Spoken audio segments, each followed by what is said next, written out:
Hello, welcome to OLT 322 African American Literature, Lecture 6 on Langston Hughes. My name is Warren Reed. First we're going to say a little something about Langston Hughes, then mention a little problem in the course material, then we're going to talk about his poems, The Negro Speaks of Rivers, Cross, Bound North Blues, Brass Spittoons, I Too. And then I'll give you a couple of my favorite poems of Langston Hughes. Langston Hughes is one of the most famous poets of the Harlem Renaissance, if not the most famous.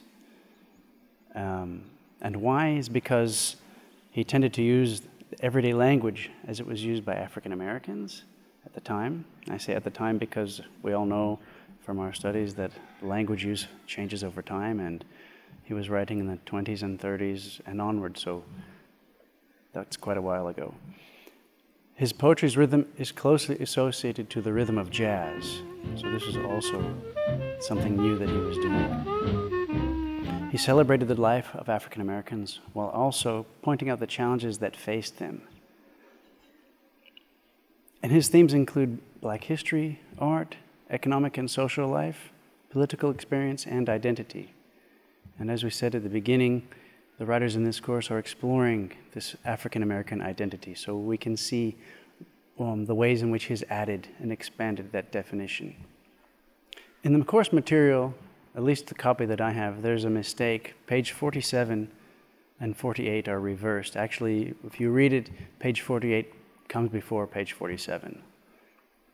The first poem we're going to talk about is The Negro Speaks of Rivers. So, in the poem, Langston Hughes connects with the lost historical past of African Americans. It shows the migration of African peoples over time and their connection to the origins of humanity, or at least what was known at the time about the origins of humanity. The rivers are very symbolic, and you remember that rivers are not only economically important, but they also tend to have religious and spiritual significance, especially to the people who live near them. Especially when you think, rivers are a source of life, of livelihood, and also change. In the last line, my soul has grown deep like the rivers. It connects the poet, and by extension African Americans, to their rightful, proud historical past and their origins and their nobility. The poem itself strikes a beautiful blow against racism. Next, we're going to talk about the poem Cross, which shows the problem of identity as it relates to race. Cross. My old man's a white man, and my mother's black. If I ever cursed my white old man, I'd take my curses back. If ever I cursed my black old mother and wished she were in hell, I'm sorry for that evil wish, and now I wish her well. My old man died in a fine big house. My ma died in a shack. I wonder where I'm gonna die, being neither white nor black. At first, the persona asks forgiveness if his frustration has made him say bad things about his parents. Now, oftentimes, people are in a difficult situation, and it seems like who they are, because of their parents, it caused them those problems. So sometimes they might curse them, say bad things about them. So here he's asking for forgiveness. He's had some awakening, it seems, that his ways were wrong. Then he shows the inequalities and the problems of his condition. Who is he? If he's not white or black, where can he live? Where can he die? One problem is that in America, any amount of black parentage made you a black person, which is the opposite of South Africa under the apartheid system, you may remember. So it leaves his present and his future uncertain. Not knowing who you are is a big problem. This is an issue which he's highlighting in this poem. The next poem we talk about is Bound North Blues. This poem at the same time recalls the spiritual and its call to God, but it also reflects the situation of many who headed north in search of better opportunities. It reminds us of the difficulties of life, which is symbolized by the road. Life can be a long and difficult road, even more so when, as with the persona, you are driven by some forces away from your home. Life then becomes a sad and lonely road. So here the persona is also connecting the experiences of so many of African Americans who went north, and it's very difficult. And many, they even stopped along the way. So you'll find communities from the south to the north. As such, this poem represents a historical situation of the time which the poet was living. I feel the poem has a universal aspect to it because there are many people who leave home in search of better chances, better opportunities, another future, perhaps even another way to define themselves.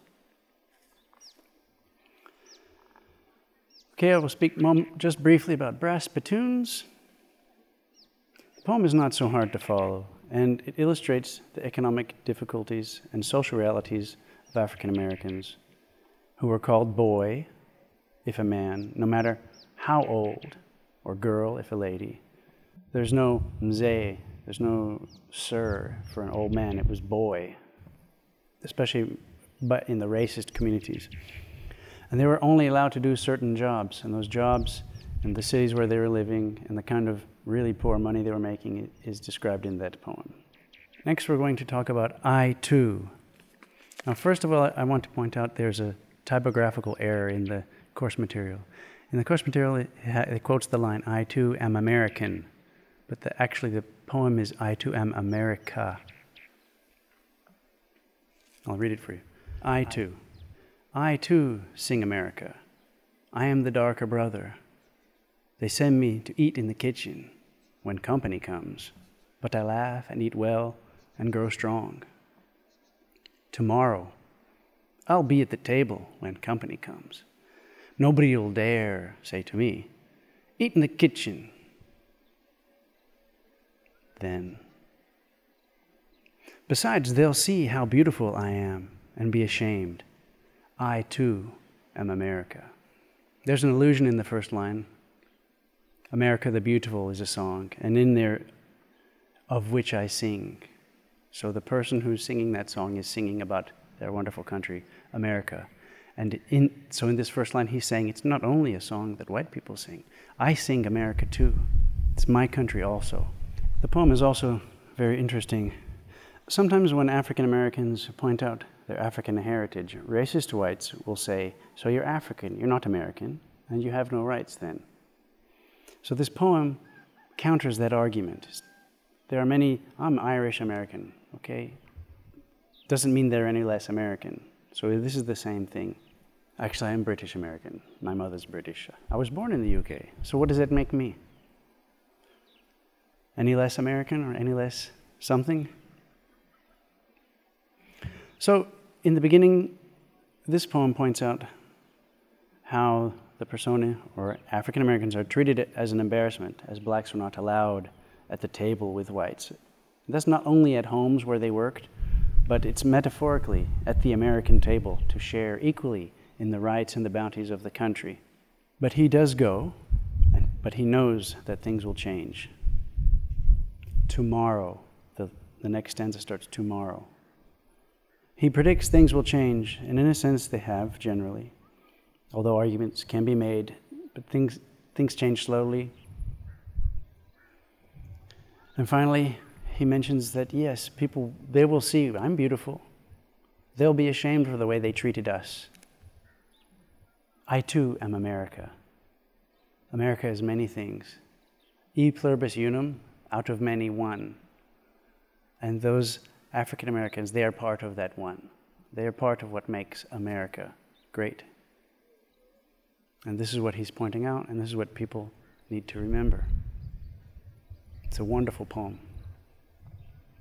Finally, it shows that he believes in the victory over racism and over oppression. This is a very positive poem. So in this lecture, we mentioned Langston Hughes, a little mistake in the course material. We talked about the poems, The Negro Speaks of Rivers, Cross, Bound North Blues, Brass Spittoon, and I Too. Hughes experimented with words and diction like a jazz musician, and he represented black life and experience like no other poet of his time. In this way, he's added to the self-consciousness of African Americans by seeking to orient them both in history and in American society. Finally, just for fun, I'd like to read one of his poems that I really like. It's called My People. The night is beautiful, so the faces of my people. The stars are beautiful, so the eyes of my people. Beautiful also is the sun. Beautiful also are the souls of my people. I like this poem, partly because it reminds me of Nuit de Cygne of Senghor from Senegal, but also it's so very simple and direct and to the point, and you can't argue with that. Anyway, my name is Warren Reed. This has been Lecture 6 on Langston Hughes. Coming up, we're going to get sad and talk about the Great Depression.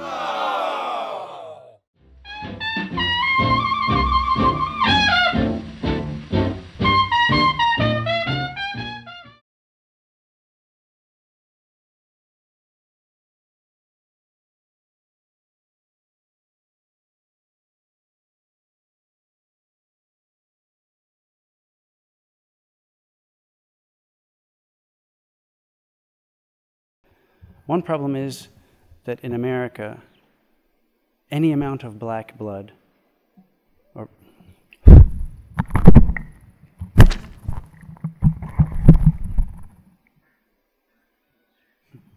an ant all over me. Okay.